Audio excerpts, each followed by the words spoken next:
This podcast is part of the Deluxe Edition Network. To find other great shows on the network, head over to deluxeeditionnetwork.com. That's deluxeeditionnetwork.com.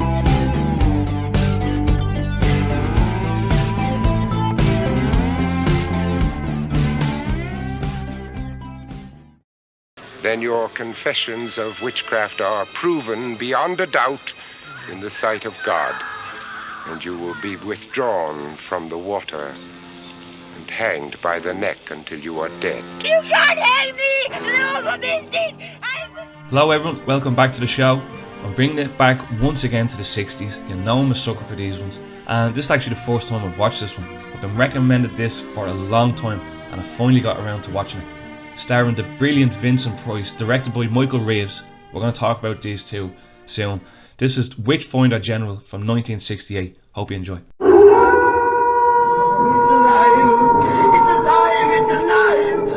alive! I am Dracula. So Witchfinder General, starring Vincent Price and directed by Michael Reeves. It's actually based on true events of Matthew Hopkins during them witch trial periods in England. So it has that kind of look off it. Like, it's not full-blown horror. It's filled with atmosphere and it's very gruesome at parts. So I'm going to give you a little bit of background. It's produced by Tigan. I don't think they're around anymore. Another Hammer Amicus style studio, and they were certainly going for that look. The director had issues with drugs and actually died 9 months after the film was done. So it kind of catapulted into becoming a cult classic, unfortunately. The director and Vincent Price had their issues on set. The director thought Vincent Price was kind of overacting, and obviously Price getting offended when being criticised by the director. Reeves originally wanted Donald Pleasant for the role of the Witchfinder, but obviously the studio came in and said, no, here we have Vincent Price, stick Vincent Price there. So even stories of the first day on set, Michael Reeves went over to Vincent Price and says, I don't want you, I didn't ask for you, and I still don't want you. So that's, you can see the fucking tension already building on the set. But they reconciled towards the end of the film being made when they seen the final product, and they both agreed that they both done a good job. So it's mad. Like Michael Reeves, the director, he's only really known for this film. He done another film called The Sorcerers with Boris Karloff, and he done another film, I fucking forget the name of it, but he basically done 3 films. And I even read about it. Vincent Price said to the director, I've done 88 films, what have you done? And Michael Reeves replied back nice and quick, I made 3 good ones. So very sad to see. He was only a young fella when he died of the drugs. I think he was like 26 or 27.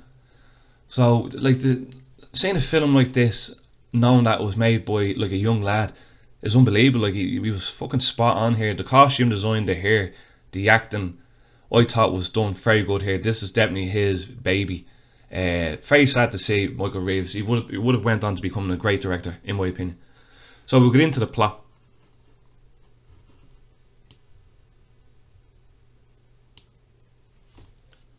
Set in the 1600s during the English Civil War, a man named Matthew Hopkins, who has labelled himself now as a witch hunter, him and his partner John Stearne is set out to pretty much raid other villages, taking hostage of suspected witches. And you'll see as the film goes along, or if you've seen it, they don't actually hang many real witches. So our other leading character is a soldier named Richard Marshall, and he's just after getting his props for saving the captain. He rides home to his missus in another village. Her name is Sarah, and her uncle is the village priest, and he's suspected to be a witch, who Hopkins suspects to be a witch, you know. So Richard leaves and joins his other fucking army mates or whatever the fuck, but he runs into Hopkins and Stearne, who are on the way to see the priest, but obviously Richard doesn't know just yet, like, you know what I mean. So pretty much instantly Hopkins and Stearne take over the village. It's great. Some great scenes with them all marching over to hang the people, or marching straight over to the priest where he is. So it's good. Like, he pretty much takes the priest hostage, and they stab him in the back with like a needle blade, like a tin blade, to seek for the mark of the devil. And just as he's about to get executed, the niece jumps in, Sarah jumps in, and offers some sexual gestures to Hopkins, sparing the priest, you know. So now the witch hunter is needed in another village, so he leaves Stearne in charge. Now, if people seen the film, I think your man Stearne is even more fucking cruel and evil than Hopkins. He instantly rapes Sarah. So once Hopkins is back, him and Stearne make it look like they have to do something. Like, they obviously realise none of them are fucking witches, so they go ahead with hanging the priest and 2 other women. Not before drowning them though in the water. They lowered them down into a river from a bridge by rope, and they drowned them, and then they reel them back up like they're fishing, and then they hang them again.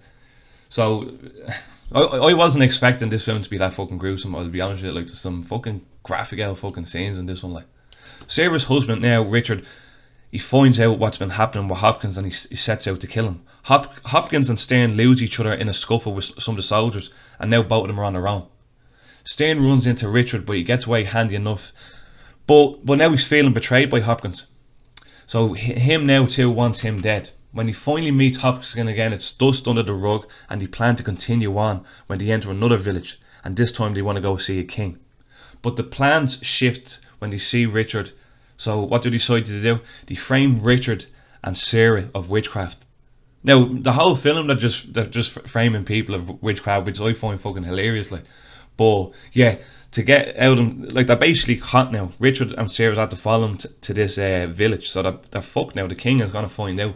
So the 2 lads switch the narrative and accuse Richard and Sarah of witchcraft.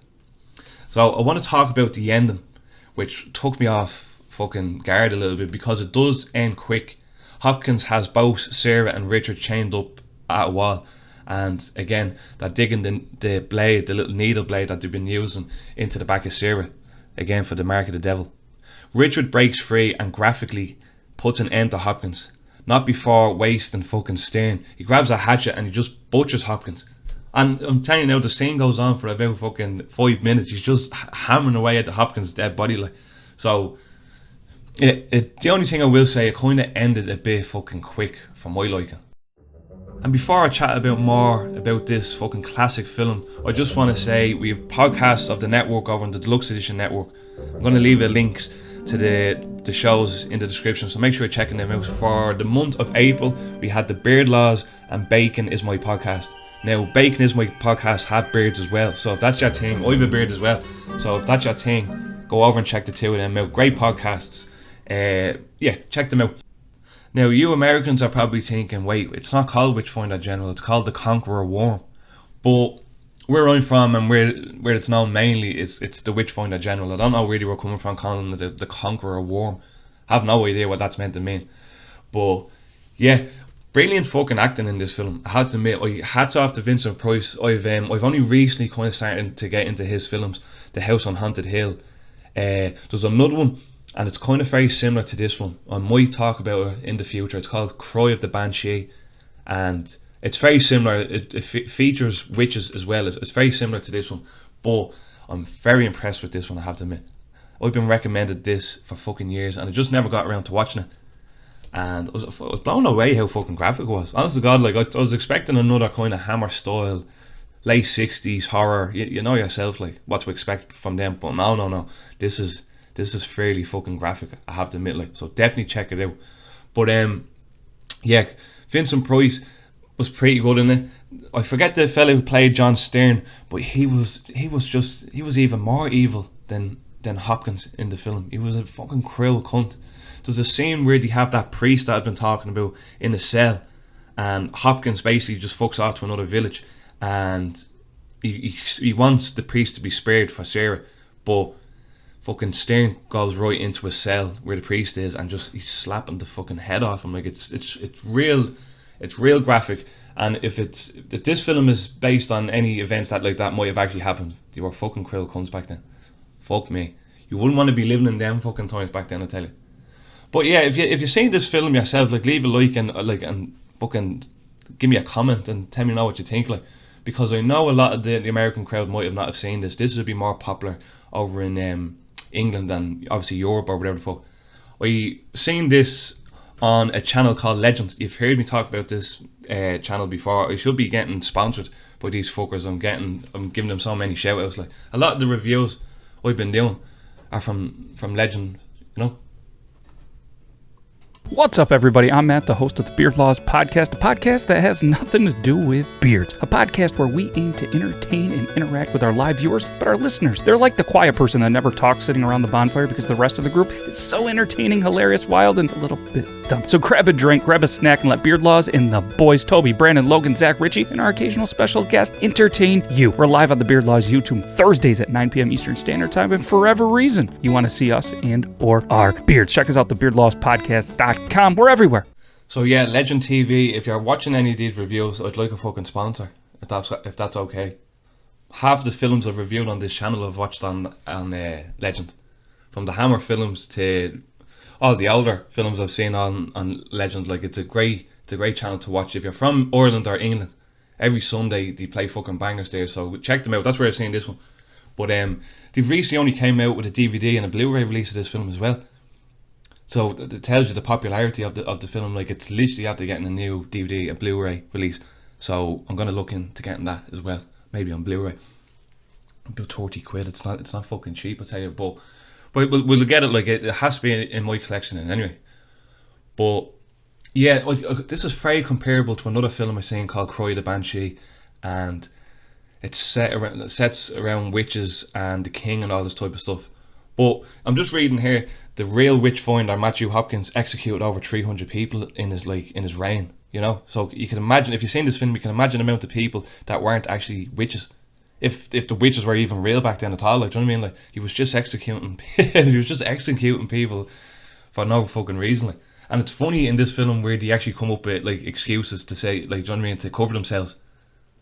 So I'm pretty sure there isn't one witch fucking hung or killed in this film, you know. But still brilliant. Like, Vincent Price, I'll talk a little bit more about him. He's absolutely brilliant in that fucking role. He has a mad haircut. He has like a fringe and like the long hair, and the clothes he wears.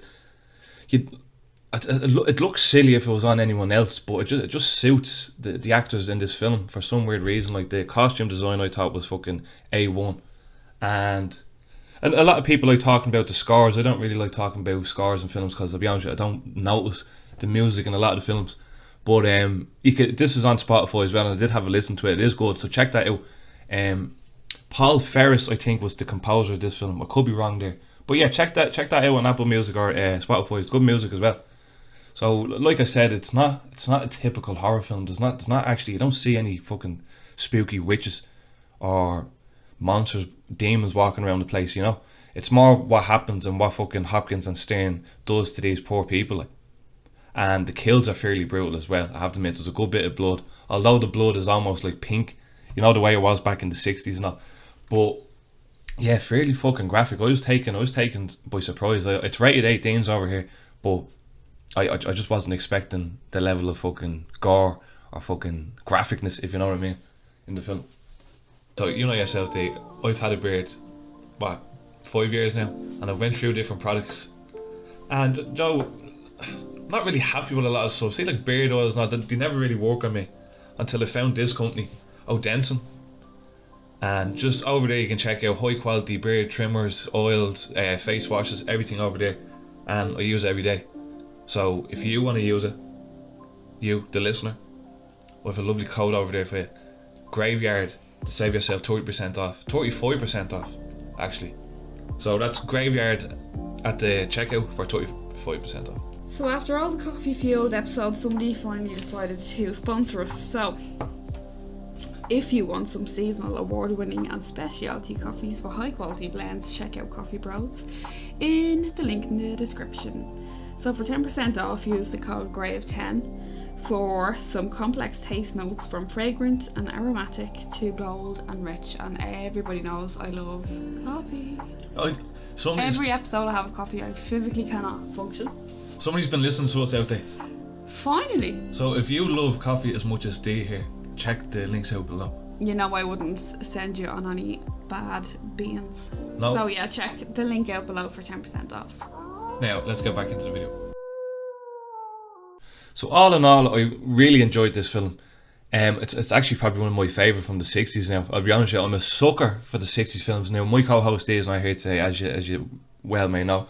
She's not really a fan of these older films. Now, in fairness, she was a little bit interested in this. She was a bit tired when she was watching it, so she never got to fully understand the story. Like, so I was trying to get her on here today, but I just covered this one myself. I'm a sucker for the 60s. I think 60s to the late 60s, I think that's my favourite time for films. Like, I'm a sucker for them, you know.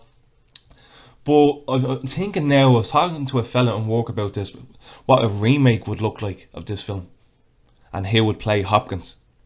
Leave a comment down below. I could picture one of the Skarsgårds playing Hopkins, like another person with like an evil kind of looking face, you know. So yeah, let us know down in the comments what would you think of a remake would look like, because Hammer now is back on the horizon. If people don't know, I've done a podcast about Hammer coming back as well. So do you know what I mean? Like, people like this could remake films like this. So I'm really looking forward to seeing what Hammer does. There's a Reptile remake coming, and you're only going to hear that from me as well, because only I know that. And I guarantee you, there's a Reptile remake coming out soon. So keep an eye out for that one as well. But yeah, back onto the film. We'll go through ratings enough very soon. But I just had to give it to the director. I've seen his other film, The Sorcerers, and I wasn't overgone on that one, I'll be honest with you, compared to this one. The Sorcerers is basically about an old couple, and they're sorcerers, and they're mind controlling other people to do their killing. It sounds good, and Boris Karloff is in it as well. It wouldn't be as good as this one, you know. I really did enjoy this one, and I think his third one that he made was something, the Beast Must Die, or something to do with the beast in its name. I've never seen it, and I think he's done other work on other films, but not as the main director.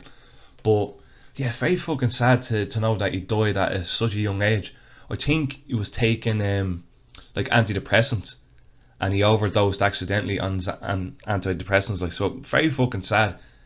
Like 26 or 27. Like, imagine what he would have went on to do in his 30s or 40s after a film like this. You know what I mean? Like, because you don't tell me you've seen a film like this and you think it's made by a young lad like that. Do you know what I mean? Like, a lot of the Hammer directors and a lot of the directors at the time were like older people. Not old people, but they were a lot older than Michael Reeves, for sure. Like, you know. So hats off to him. Rest in peace to him as well. Very fucking sad. But he did sound like a bit of an arsehole. I will say that he definitely did sound like an arsehole, giving him Vincent Price a hard time on set. And at that time, Vincent Price was regarded as a legend. Like, so he was a cheeky bastard to kind of give Vincent Price a hard time. But yeah, Vincent Price was overacting, apparently. He wanted something a bit more subtle, so he had to keep telling Vincent Price, will you tone it down a little bit, for fuck's sake. And obviously Vincent Price was getting a bit fucking... He wasn't happy with being criticised. Do you know what I mean? Like, that'd be like Peter Jackson criticising fucking Christopher Lee during the Lord of the Rings. You know what I mean? Like, Peter Jackson had the utmost respect for Christopher Lee on the set. You can check behind the scenes of Lord of the Rings, and you can actually see the respect that he had for Christopher Lee. So it's funny, like, that Michael Reeves, this director, didn't give a fuck about any of that. So a bit rude, but at the same time you have to respect it, because it was his vision. And I'll be honest with you, I couldn't actually think how this film would turn out if Donald Pleasance played the role of the Witchfinder. Now, he was great back then. We talked about him in Circus of Horrors, which was around the same time as this, a couple of years earlier actually. I think he would have been good as the role as the Witchfinder, but no. Vincent Price did, like, this is fucking Vincent Price's movie. You know, I couldn't picture this movie without him in it. Hey man, what's your bacon? You gotta tell everybody what that means first. It's that extra side topping a main course in life that makes everything about your day even better. Whether it's movies, music, cooking, paranormal, video games, whatever it is that helps you unwind, maybe even get a little bit inspired. We talk to hot new bands. We are Felicity. Hey, this is Bradley from Emerosa. TV personalities. Hi, my name is Rachel Pizzolatto. Hi, my name is Patty Magley. Wrestling personalities. Hi everybody, I am Eric Bischoff, WWE Hall of Fame Godfather here. Actors. This is Sean Kanan. Thank you for joining us. Fellow podcasters. Emo Social Club. Ladies and gentlemen, Mr. Dave Schrader. Pretty much any like-minded creative across all facets of the entertainment industry. You can check out Bacon is My Podcast on all streaming platforms, as well as the Strangerhood TV YouTube channel. New episodes dropping every Monday, Wednesday, and Friday. Listen in when we find the answer to the question, what's your bacon? So before I wrap up, we'll talk about the goods and bads, and then I'll give my final rating before I let you go. So I'll start with the goods. Great atmosphere. There's a great soundtrack to it. All the actors are giving it fucking all. It's not spooky, really. It's more graphic. It's more graphic in a way. But the story, the script, I thought was done very good, and a lot of the camera shots were really good as well. And yeah, it was fairly fucking graphic, like, so I did like that, and it's just well worth having. What I didn't like about the film, I was expecting a lot more supernatural elements to it. Not that I'm disappointed that there wasn't now, but maybe it shows a witch with a bit of magic doing something. You know what I mean? Like all these like acclaimed witches in this film, they're just normal people, you know. So that's obviously part of the film, that they were just hanging everyone, like, you know, and they weren't really witches, like. But yeah, there was no supernatural elements. There was no real horror, dark, haunted elements in this film, like I was expecting, you know. The Cry of the Banshee would actually almost have more than that. So yeah, honestly, check out The Cry of the Banshee as well, if you've seen this one as well. They're very similar to each other, but I think this is the better film, in my opinion, you know. So yeah, solid fucking acting, solid cast all around. Yeah, whoever played John Stearne is right hand man. Is brilliant. The fellow was a fucking cruel fucker in it. But anyway, I'd rate this film. I've been trying to keep on top of the Letterboxd app. You know what I mean? A few of the podcasters on the network are using it, so I jumped on the bandwagon as well, and I rated it 4.5 stars out of 5. I used to do the ratings out of 10, but I dropped it down to the 5. So yeah, 4.5. I'm gonna rate this. Fucking brilliant. It's one of the best films I've seen this year, in my opinion. Do you know? So yeah, if you're still watching, I'd just like to say thank you. I really appreciate you listening and watching, wherever if you're on YouTube or if you're over on Spotify. Really appreciate anyone that's been showing support, liking the videos, subscribing and commenting.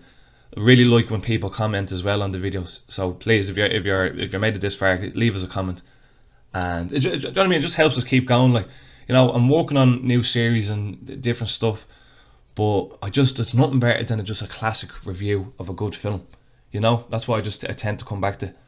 My last video was a top 5 horror directors, and check that one out. Michael Reeves is not on the list now, but definitely check that one out, because if you're into these sort of films, a lot of the directors I like are from this period of time.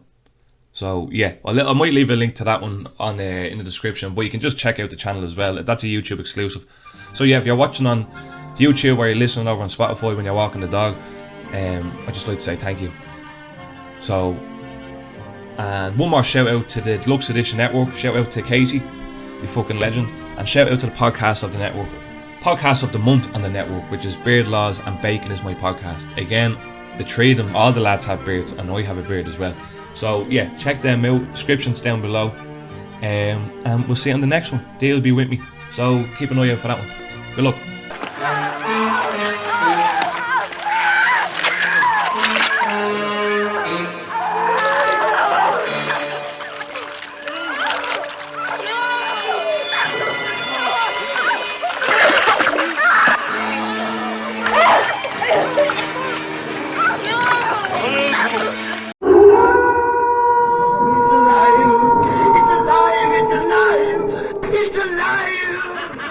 I am Dracula.